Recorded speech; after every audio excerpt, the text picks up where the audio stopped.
Hey everyone, welcome back to No Talking Points, iPolitics signature podcast. As always, I'm joined by our publisher, Brian Storseth. I'm Marco Vigliotti, and today we have a jam-packed show to discuss everything happening in Tuesday's massive budget document. I'm joined by my iPolitics colleagues, Dufour and Davis Legree, as well as Ryan Adam from Wellington, Dupont. Thanks everyone for joining me. Let's start off with what is kind of the signature headline item from Tuesday's budget, if you want to call it the big deficit number. We saw the $78 billion figure. If we want to talk about what the general sense to Canadians about how this is a budget targeted around building up the country and making sure we're able to diversify trade from the US, and just, what it would kind of sound like selling that message to voters if we do have to go to an election. Brian, let's start off with you. What was your read of, or what's your assessment of what the Liberals tabled on Tuesday? Well, I mean, it's impossible to get away from the giant deficit number. $78 billion is a big number. I think the government did a good job making everybody believe that it could be bigger. So 78 doesn't seem as bad, but it's a huge number. I think you need to look at, okay, how much of this is going to go into actual new investments? Prime Minister Carney has kind of floated himself as the FDR of our generation that's going to come in with the New Deal and create jobs and bring the country together. If a significant amount of that money can be repurposed to actually build major projects in this country, actually get things out of the way, then I think it's a win. If not, and if we're still sitting here in 6 months from now and money's not flowing out the door and we're sitting here waiting for some of these things to be announced, I think it's a loss. But I think more than money, I think for me, one of the things that really stuck out was the emissions cap on oil and gas going away. I think that's is a step in the right direction and something that needs to happen, as Premier Smith and others have been saying for some time. And Ryan, what do you think about that? You think this is a budget that will land well with Canadians despite that, eye-popping deficit number? Well, I will tell you on the deficit number just writ large, I think Canadians care more about trajectory than the number itself. They wanted and elected Mark Carney to sort of bring more of a business-minded focus to the leadership chair in Canada, and they want to see him make the necessary cuts in places where they feel like they're not getting the bang for their buck that they feel they should be getting.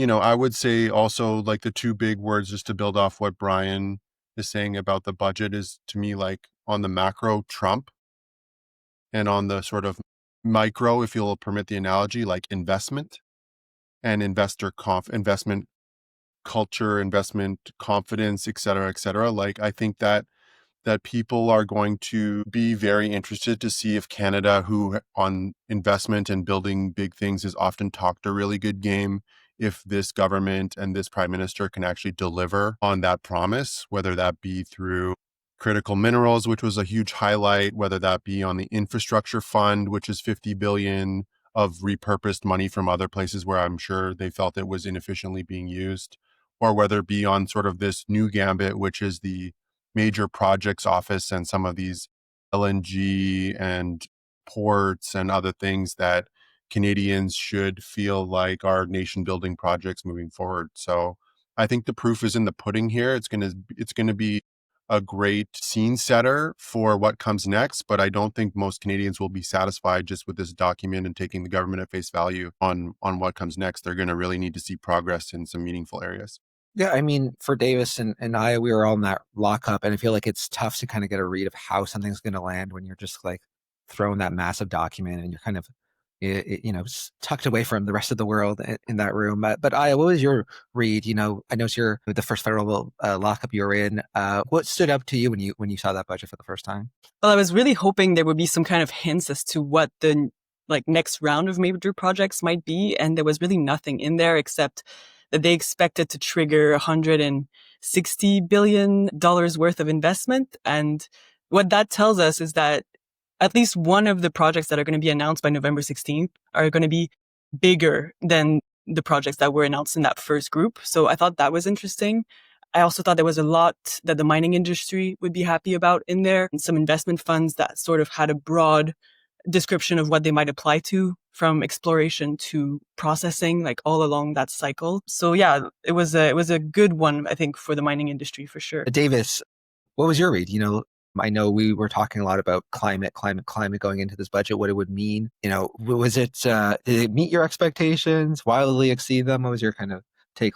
From the climate perspective, I'm not totally sure it met the expectations of the environmental community. I think I have probably said best in the lockup that if you're someone who works for Pathways right now, like, what are you taking issue with in this budget? Obviously the emissions cap seemingly is gone. They didn't stay it outright, but I think everyone would be shocked if they continued to move forward with it, even if the conditions that they laid out were not met. The greenwashing provisions that were included in the Competition Act a couple of years ago are seemingly going to be gone. But what fascinates me, I think, is kind of the top line messaging. I was really intrigued going into this budget because they punted in the spring after the election. They had a lot of time, and they bought themselves even more time coming into this budget. And the messaging that they were rolling out, obviously, Ryan and Brian, you guys have a lot more political experience than I do, so correct me if I'm wrong. But there was a lot of talk about generational investments, right? As it's going to be a big spending budget. And at the same time, Carney had the big speech, the big State of the Union, as you called it, Marco, last week, where he's talking about sacrificing. And those two messages are just very difficult to square for me. Like, how are we having generational investments and asking Canadians to make sacrifices at the same time? Even Champagne said in his press conference yesterday, he made a point of saying, the Canadian youth, this budget, where we see you, we hear you, this budget is for you. And he also made a point of saying that there's something in this budget for every single person. And if I'm like a 19-year-old university student or a recent graduate, I think I'm looking at this thing and I'm going, what exactly is here for me?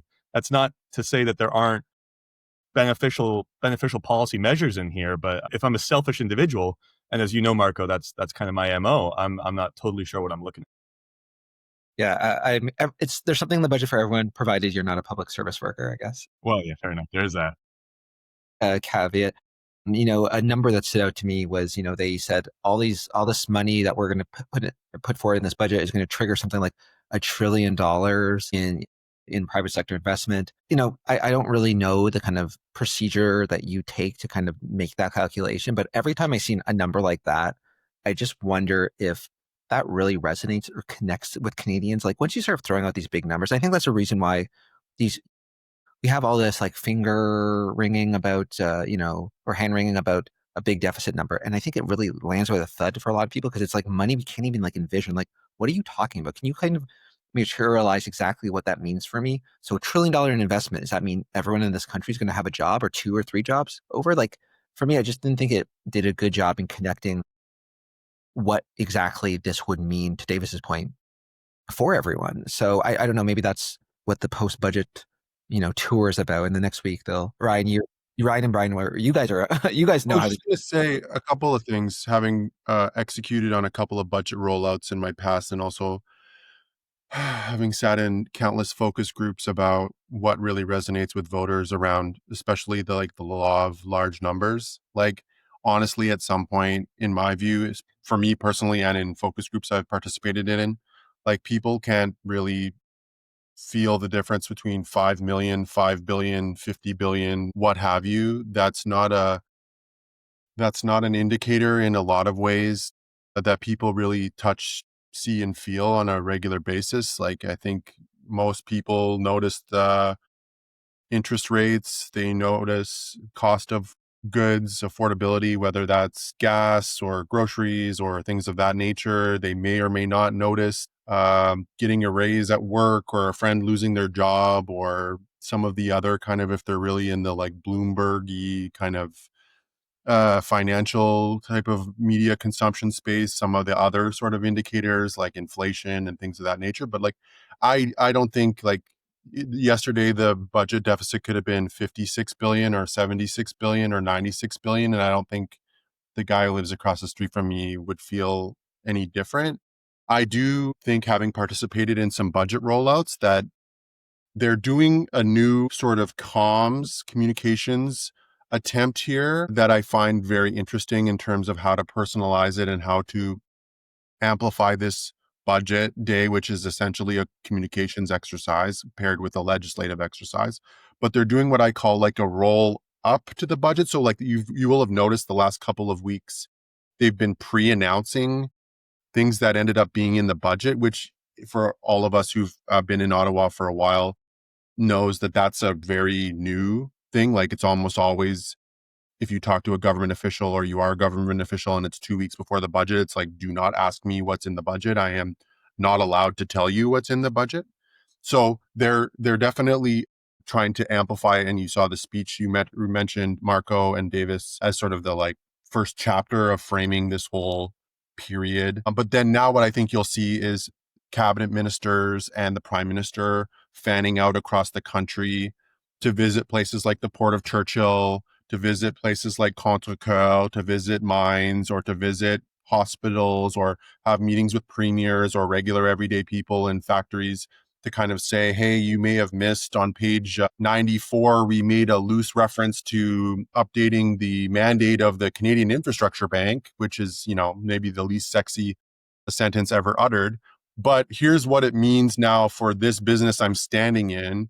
It means they can now lend against their own collateral and unlock additional capacity for their company, hire new workers, ship their products to new markets, et cetera, et cetera. So now I think where we're at is, and I think we'll talk about this later, the legislative challenge the government has is one part of this, like getting the thing actually passed, but then communicating it on a personal, impactful level to Canadians is sort of what I think the next week or so is all about. So, it's a document, and until someone explains it to you, it really is just a bunch of paper at this point. Do you like that shift away from budget secrecy, Ryan? I know the Trudeau government was kind of toying with the same idea last year, but like, one of the marquee things that was included in the budget yesterday was the Defense Investment Agency, and they got no run on it yesterday because there's a decent amount of focus last week or so when they unveiled it. Is that a good move in your eyes, or do you think that they'd rather roll it into one big day and just here's all our plans?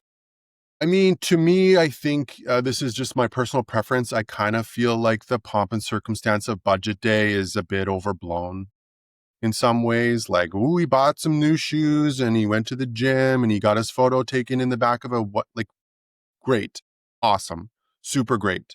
But like, to me, a perpetual drumbeat of positive news for the government in terms of announceables and policy shifts for as long as the public is willing to pay attention to it, to me, that's what actually sinks into the public after a while. Is like, used to talk to folks in government all the time, and I would say to them, like, you put out one press release, like, no one cares. No one is reading it. The only people liking that on social media are like the staffers who wrote the press release. Like, no one else is reading it. Your job is then to personalize it, synthesize it, and frankly, repeat it in the constituencies where it matters as often and as frequent as possible. So, like, I just think I think, Davis, to just kind of answer your question in a more succinct way, it's like, I'll be looking at how many more days from today on, we're still talking about this budget as sort of an indicator as to whether the rollout itself has been successful. Because if we're talking about Chris d'Entremont for 3 days now, all of the rest of this quarter gets lost in the wash when it comes to what's in it for Canadians, right? And Brian, you've been on the other side of things too. What do you make of this kind of rollout strategy? I was kind of surprised that that $50 billion, strong communities fund or whatever they're calling it wasn't something that you teased out in advance of the budget and you kind of just dunked it in with the rest of it. And the things that they did tease out in comparison to where we were last year were pretty minor. Like I just didn't think it was an interesting rollout in that, to Davis's point, they did say, and to Ryan's point, here's some things we are going to do, but everything they proposed was like either very obvious or not terribly exciting. So if this is a big infrastructure fund, you wait till budget day to do it and you get overshadowed, to Ryan's point, by Chris d'Entremont, like, Brian, like, will any of this land, or like, what do you make of what the government's doing on the comms side here? Well, from a comms perspective, which is what budgets generally are for the politicians, I think it's a better way to go about it. You get far more in today's media environment. You need to have a consistent messaging over days and weeks. Otherwise, it gets lost in the 22nd social media environment that we currently live in. What I'd like to go back to is I think this, first of all, the $50 billion is generally repurposed money from the public transit fund, the gas tax fund. This is repurposed money. So it's not a sexy announcement in the first place, Marco. I think the government's caught in a few fronts. One front that the government is caught in is that Mark Carney actually, I believe, understands the economy, and he understands that, the government, and I kind of hit on this with her reporting the other week on the major project side of things. The biggest part of it is government needs to get out of the way. You invest $1 billion here isn't triggering $1 trillion. It's speeding up approvals. It's getting rid of the oil and gas cap emissions. It is getting government out of the way so that money can flow back into this country in investments is going to be the biggest thing. And that's, I don't believe, sexy for a lot of Mark Carney or Justin Trudeau's base. I think the other big takeaway I just have in this is, this is a government that's stuck with a pretty bare fiscal cupboard. The 10 years previous, we spent a lot of money on things that this government has spent the first 6 months killing or readjusting or repurposing. So, there's some pretty significant changes and movements here, but it's not going to be, I don't believe, in the big dollar figures going out the door, because they don't have the money in the fiscal cupboard to keep going out the door. I agree with Ryan. People generally don't care as much as I think it's abhorrent that you have a 78, a 68, an 88, but you start hitting over $100 billion, people are going to start noticing, right? So, speaking of that, this was obviously something that you spent a lot of time covering. A big component of this budget was a focus towards incentivizing new development, big major projects, a lot of focus on the mining industry, a lot of focus too on, to Ryan's point too, tweaking and changing climate policies from the Trudeau era to make them more, I guess, positive for industry. Based on your reporting, your coverage in advance in the run up to the budget, were you surprised with anything you saw on that front, or was it kind of like this is exactly what they were telegraphing? Yeah, there was this one part in the budget that was very interestingly worded, where they said that the Major Projects Office would be directed to work with 3 funds, like the Clean Growth Fund, the Canada Infrastructure Bank, and the Indigenous Loan Guarantee Fund, I believe it's called. And they sort of said, partner, coordinate, structure together to make these projects work. But these are all funds that have different mandates and they have different priorities. And I know from speaking on background with some of these folks that they sort of view the Major Project Office as sort of like a sister organization, someone that is kind of like at arm's length of you. There is no hierarchy as to, I think this project is interesting, so you should invest in it. No, there's this whole process and this whole structure as to how those funds are going to be dispersed and allocated. And so I wonder if the wording in the budget sort of changes that status quo as to how these agencies relate and talk to each other about where the money should go. And then obviously there was this part about amending the Canada Infrastructure Bank Act, where any project that is referred to the Major Project Office could potentially tap into that capital investment fund. And that's very interesting because it's not just the projects that eventually go on to have that national interest status designation, the designation that all the projects are gunning for. This is anybody that gets referred to the Major Project Office. And we don't know how many will, but easy to kind of guess based on how many have been revealed so far and sort of the timeline in which the announcements are going to be made, that there might be 30 projects that end up being referred to the Major Project Office. And then maybe a smaller chunk of that end up with that national interest designation and those special approvals under Bill C5. But, the fact that any of them could now turn to the Canada Infrastructure Bank and get those resources, that's very interesting. I know it's something you were flagging, Ryan. It was also something that they mentioned in their part of their infrastructure fund, saying if there was a special stream for regionally important projects, that you would have to come to the table with some private financing, or saying, oh, well, I got some money, or I'm going to get some money from the CIB. It does seem to Aya's point that this is, an exercise to say we're all kind of focusing on ways that we can accelerate private sector investment. We are no longer, and also what Brian was saying, we're no longer just going to be throwing money at the table without getting that private sector buy-in. Is that what we're seeing here? And is there any risk that it blows up in their face, considering that could we see for a scenario where the CIB is giving billions or potentially funding new oil and gas projects or fossil fuel projects?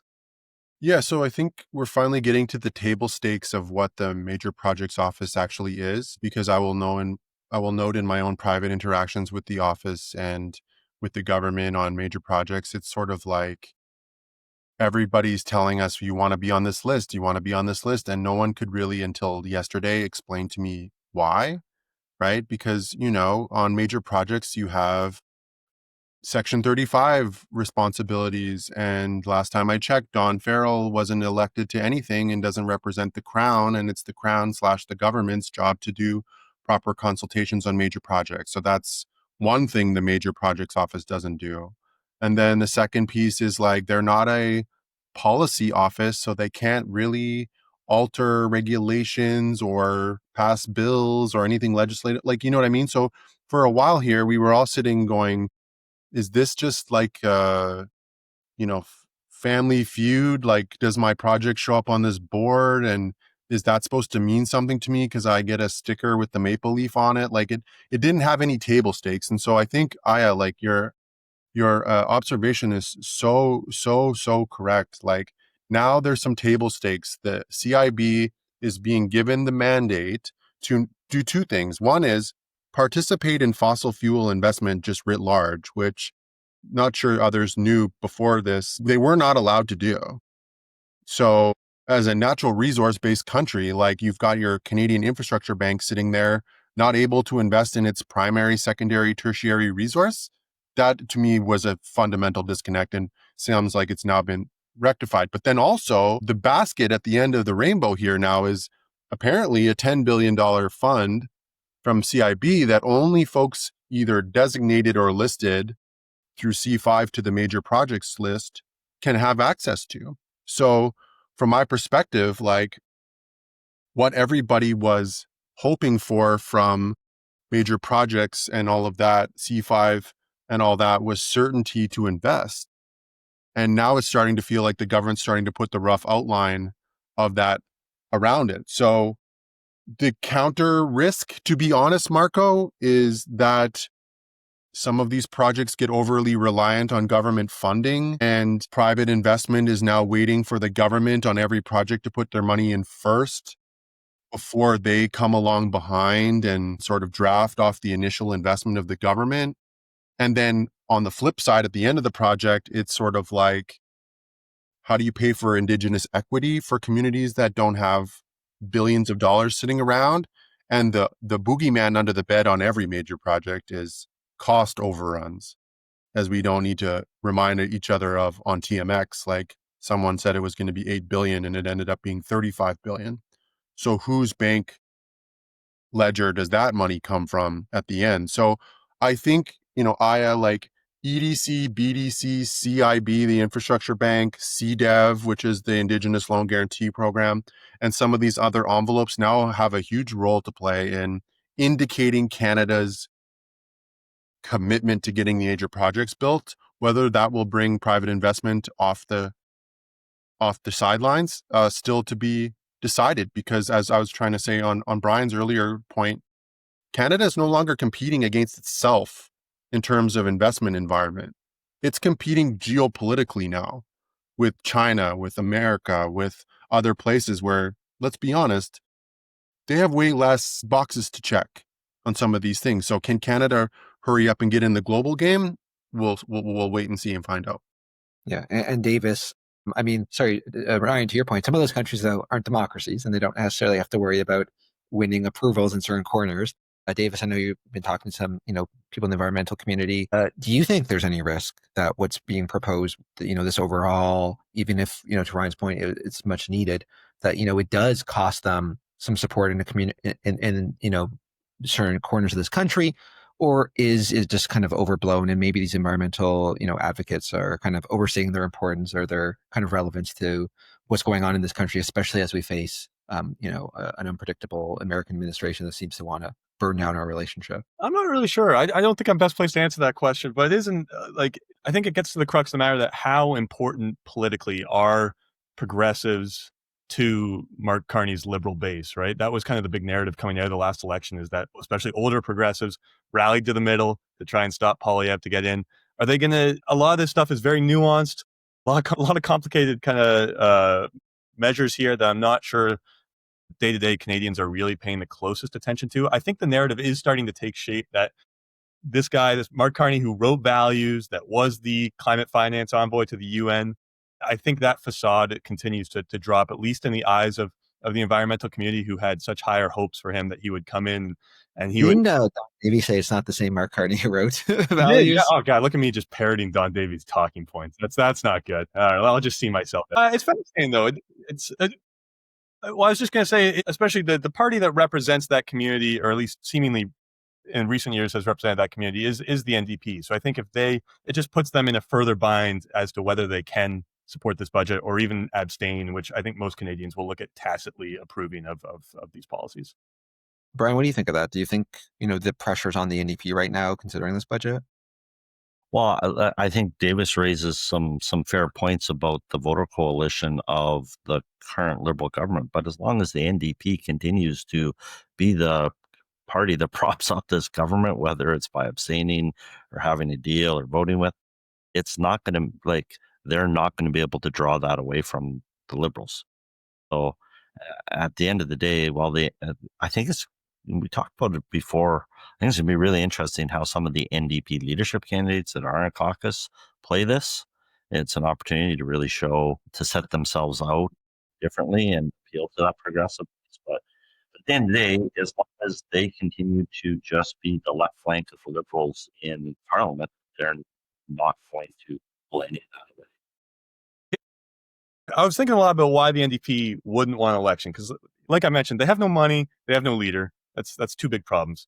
But they have very little to lose. They got 7 seats. The polling suggests they'll probably keep their 7 seats. They might even pick up a couple. Like there's an off chance that they could regain official party status, especially if that progressive voting bloc that rallied the Liberals, like we just mentioned last time, returns to the NDP and wants to ditch Carney after those few months. And I feel like a lot of New Democrats, they just really hate Pierre Poilievre. And there's a chance here that if they trigger this election and Carney can win another minority or even increase to a majority, like Poilievre's political career is done, right? Like he can't possibly survive a leadership review after 2 election losses, right? So I feel like the NDP has a very low risk, high reward situation at their hands. Am I misreading that? Again, they have no money, no leader, big problems. But I'll defer to Brian and Ryan on this, but I mean, I think there's a lot of risk in putting another election where, what's the high benchmark? Oh, we might get official party status. We might also suffer some gains. You might also have an unpredictable voter pool. I think things could definitely get worse. And the NDP, to your point, they hate Pierre Poilievre. Guy's still going to be running the Conservatives. So if anything, I think your best bet is hoping that the Conservatives implode and they put forward a less toxic leader to the Progressives that maybe thinks, I don't got to rally around. But I'll let Ryan and Brian answer that one too. Well, nobody likes to run the NDP better than Conservatives, so I'll let Brian go. Still angry over the great Jack Layton, who was one of the greatest politicians in this country. Look, I really think so. So you've got some good points, Davis, but what I really take away from the last 2 weeks is none of the opposition parties have really clued into how to play this game, right? Like they're still stuck in the last Parliament where it was like, I'm voting against this no matter what you do. Like the Conservatives kind of threw that out there early. The Blocker threw it out there. Like there's not been any kind of going, but like what you've seen when we were in government is the opposition parties would throw markers out there that kind of seemed reasonable and to try to pressure the government to get their vote in some ways. Because I don't think anybody really wants an election right now. But I go back to the party that continues to allow this to happen is the NDP, because they're just like, we'll roll over. No matter what, we'll roll over. Like the one that has seemingly mastered this better, I think, is Ben Mark Carney, because he's showing strength. He knows that he's going to be able to get buy-in from at least one of the other parties. He or entrees from the Liberal government have been meeting with backbenchers from other parties. Like they have destabilized all the other parties. You've got Conservative members of Parliament walking around trying to suss out who on their benches might leave. You got NDPers not sure who they can actually whip into voting for him. Like, it's actually the Liberals and the Prime Minister that has done a good job in playing the game of minority politics. And I just haven't seen the others do anything on it yet that's shown an adjustment to their tactics, which can help them politically down the road. To tie a bow on the NDP, do you think they're in a lose-lose situation right now? Since the Conservatives and the Bloc got out ahead early and said, look, we can't possibly support this budget. Now, if the NDP chooses to support it or abstain, then it's the classic, there's the NDP, same old, propping up the Liberal government. And if they choose, if they stick up for themselves or call their bluff or whatever and decide to trigger an election, they're the last ones. They're the ones that could have stopped Canada from going to an election, which I think most people agree that Canadians don't want. So how could they possibly come into this looking good? I didn't even see them put any markers out there that has to be in the budget or has to be, like. It was probably deliberate. Yeah. Like I said, they're just not playing the game. I don't really think any of them are playing the game. Like even Pierre doesn't seem reasonable when there's no measurement that the Prime Minister or the government could put out there to actually get your vote, right? Like I think Canadians, especially coming off an election, want to see politicians trying to work together. And when you're not even trying, I think they just... That's actually a perfect segue to talking about floor crossers. Mr. D'Entremont has... Wait, I didn't get to talk about the NDP. I had a whole thing. Sorry, Riley. You can. It's fine. It's fine. I don't think anyone in Canada wants to hear my opinion on the NDP, but I will tell you, I disagree with a couple of points you made, Davis. I do think there's one party who wants an election right now, and it's the Liberal Party. They're in a very comfortable place with Trump as the foil. I don't think the conditions geopolitically disadvantage them at all. I will tell you a little look behind the curtain when it came to the collapse of the NDP in the last election. It's not uniform and it's not regionally homogenous, but I will say that to a large extent, the NDP lost women to the Liberals and men to the Conservatives, whether it be like on the union side for the Conservatives, especially in Ontario, or just sort of lefty progressive, like boomer aged female vote went to the Liberals as a part of a bit of a rally around the flag exercise. To what extent that feeling continues to perpetuate itself, because at that point, the pain from Trump was so acute and felt so existential. I don't know if some of Canada is sort of just relaxed into this position where now this is just the new normal, where Trump is going to continuously rankle us and the stability isn't going to come anytime soon. We're just going to have to live every day with this thing going on beside us. But to the NDP side of things, like, I don't know that even within their own caucus, they could agree on which markers they would want to put down, because there's a ton of regional disparity, policy disparity within a party like that in terms of, you've got Avi Lewis on the environmental side. You've got clearly Leah Gazan on sort of the Indigenous First Nations Métis side when it comes to what she may or may not be looking for on social justice or things. Again, I don't know how much lingering there's going on here, but like the whole Israel-Gaza situation is huge for like students and very ardent progressives, just about the way how all of that has been going down, and et cetera, et cetera. So to me, like the NDP, no money, no leader, no plan. Like the Liberals are either going to want to manufacture majority, which I think, Marco, you were talking about when it comes to floor crossing, or they're going to take their case to Canadians and say, this is a serious time and these three other jokers can't get their act together and be on the same page as us, when we're working well with premiers of all parties and other countries, et cetera, to make sure Canada is properly supported. So leave it there. But like the NDP, yeah, I mean, I worked with the Liberals when they were in third place. It's a lonely place to work when you're in the one person office in Spark Street with no Wi-Fi and no electricity. But I do find that often leadership races inspire new energy, new enthusiasm, new ideas, and I wouldn't count them out, but they're definitely at the floor, in my opinion.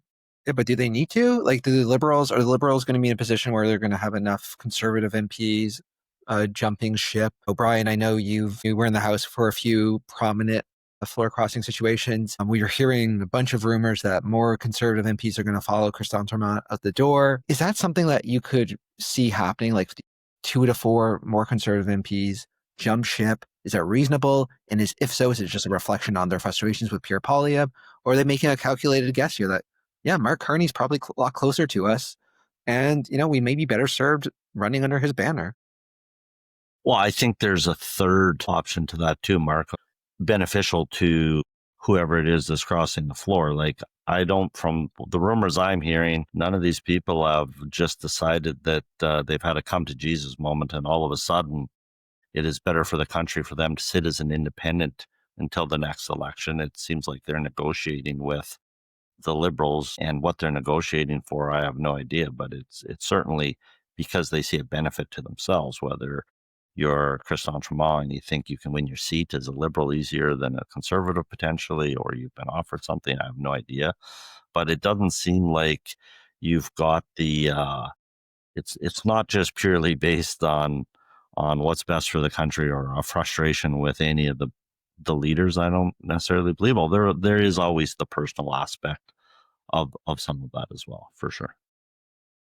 And Ryan, from someone who's been on the kind of ground floor to see how these things shake up, how do you have that conversation with someone? Hey, do you want to potentially totally upend, the dynamic in Parliament? To Brian's point, yeah, if it is an ideological thing, we've seen many MPs say, I just don't like my leader and I'm going to go to the independent. Like, how do you make that kind of leap?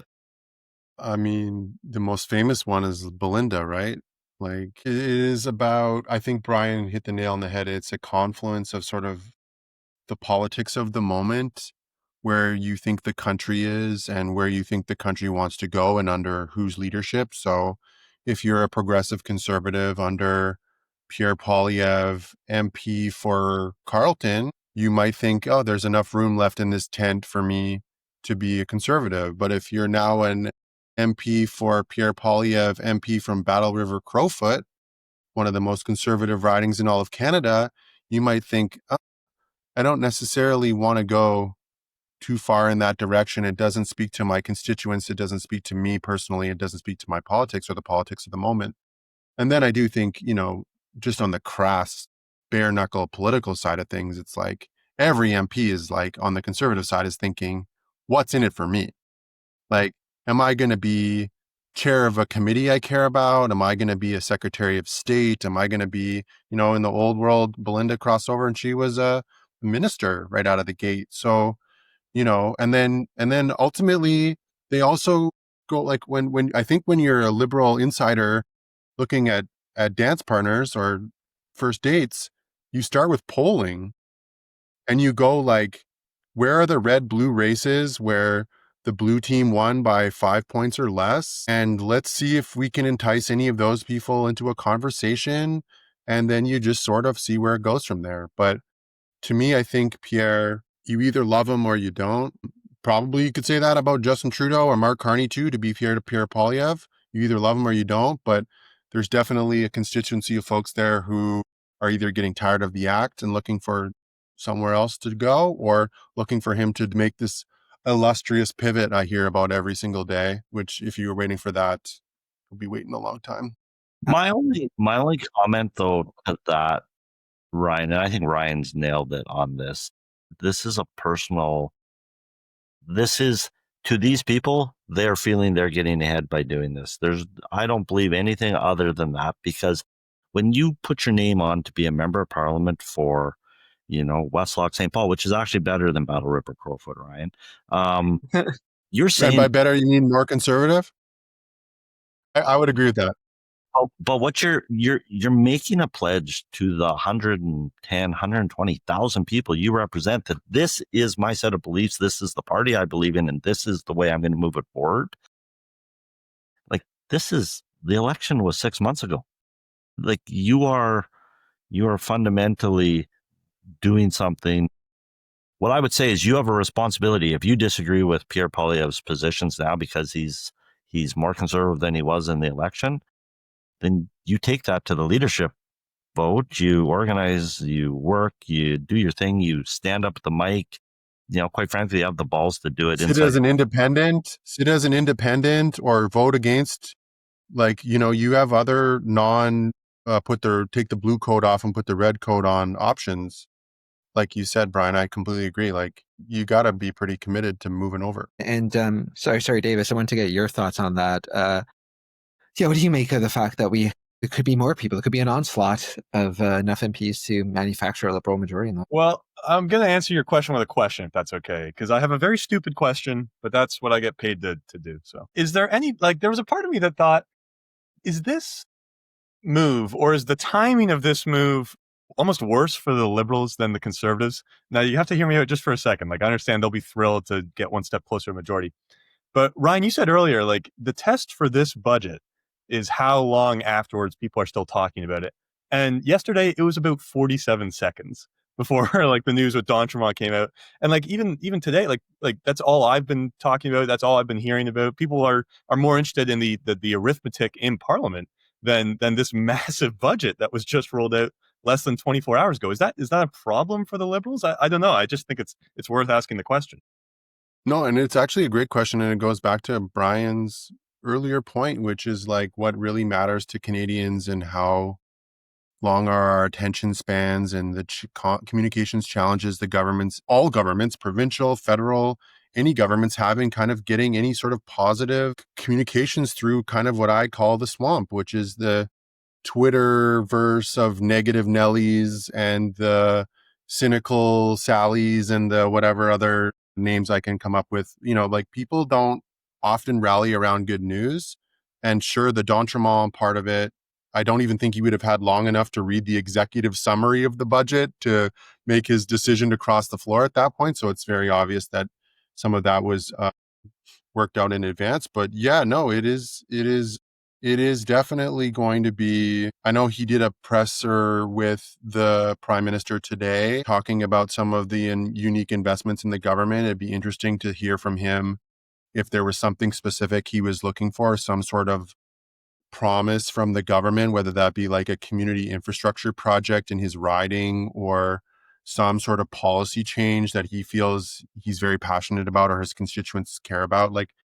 We'll probably never know any of that, if you put this wastewater project in the budget, I will cross the floor. We'll probably never know. But to me, yeah, it sure sucked the oxygen out of the budget rollout pretty darn quick. And now everybody is eyeing up all the soft conservatives to see if anyone else will cross. So I don't think the bare knuckle politics of it all are going away anytime soon to allow for more space for the budget and policy pieces to resonate.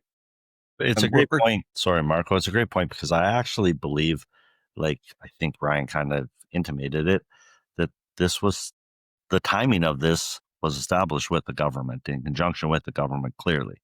So it tells you that the government likes this messaging potentially more than us just talking about the budget and criticizing aspects of the budget. And I think you got to ask, why is that? And part of that answer, I believe, has to be because this is a budget that isn't appealing to parts of their base. This is a budget that they had to put out, not a budget that I don't think they were necessarily clearly excited to put out and communicate about. They'd rather talk about this stuff, which once again is undermining the stability of one of the other political parties. And if I could just say, it's a bit of a vibes budget too, not to co-opt a phrase from a much, much younger person, but, the Carney folks are very sensitive to not be viewed as Trudeau light or Trudeau 2.0. I like to think of the Carney government as all the people from Ottawa who used to be sitting on the sidelines at the Met criticizing the Trudeau government, telling people they could do it better if they were in power. That to me is sort of how I view the Carney folks, with some political veterans left over. But I do think the vibe shift is also in the underground a little bit important to Canadians as well. Trudeau was viewed correctly or incorrectly as a bit more of a symbol driven, we're going to do this, or we're going to inspire this, or we're going to prioritize these communities or people who are viewed as not being as well represented, normal day-to-day sort of stuff. And Carney's a bit more of a economist, meat and potatoes, back to kind of run of government type of budget operator, which is a different vibe for sure, in my view. I know we're tight on time, so I'll let everyone just get some final reactions on the budget, political dynamics in the House. Aya, why don't we start with you?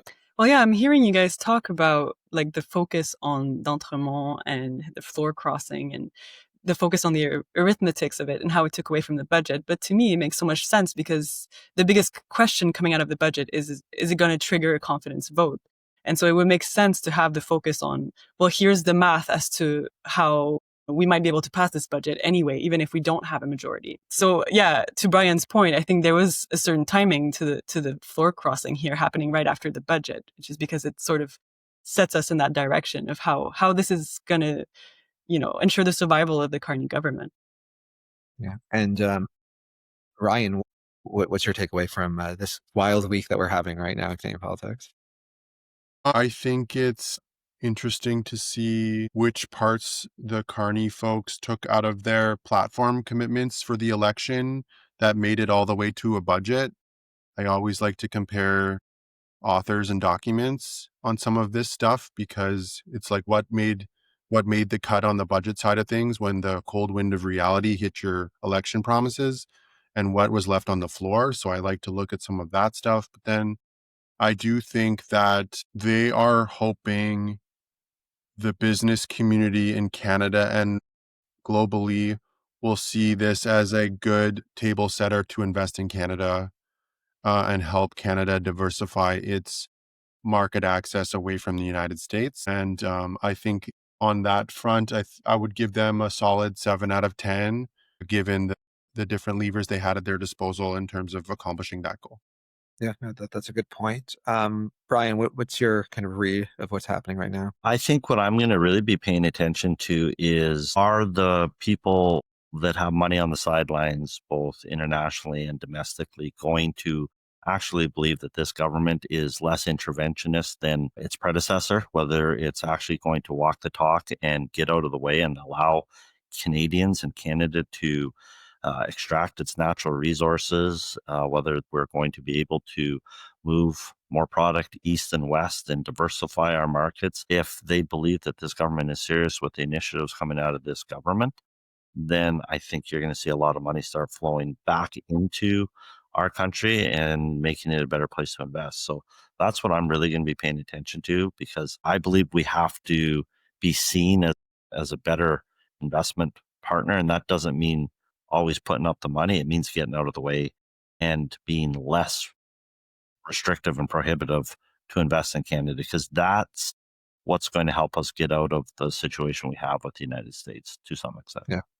And Davis, I'll give you the last word, but I do like your point about, the d'entrement floor crossing distracts from the budget. But I think that was kind of the point. Like, look how reasonable we are. Look how our budget is structured. Even the conservatives, or at least the reasonable conservatives, are falling backwards to jump onto our side. But yeah, Davis, I'll give you your final take on this week's festivities. Yeah, thanks for giving me the last word. I wish I had something interesting to say. I don't know. It's been a hell of a week, and it's only Wednesday, which is kind of fun. It's like one of those weeks that I think it was Paul Wells who wrote I shouldn't say a million years ago. That's kind of mean. A few years ago, that there's kind of 3 rules to Canadian politics, and one of them is that they always tend to the least interesting outcome. And this has kind of been one of those weeks that is the rare exception, which has been kind of fun. I think. I mean, no one loves this election speculation more than me. It's a lot. The gossip is awesome. It always is very exciting. But I maintain that I think if you did a poll of journalists and staffers and other people who are attuned to what's going on, I feel like maybe like 3% of people actually think there's going to be an election, maybe even less than that. Like I feel like for all the hand wringing, it remains not a serious threat until it is. Which, I mean, that's why you have to keep watching. Absolutely. And Davis, let's say next time we chat, if there's another election, I'm going to hold you responsible, saying you kind of jinxed it on us. But Davis, Ryan, it was great to have all these insights. Thanks for joining us. And we will chat with you next week. Thank you.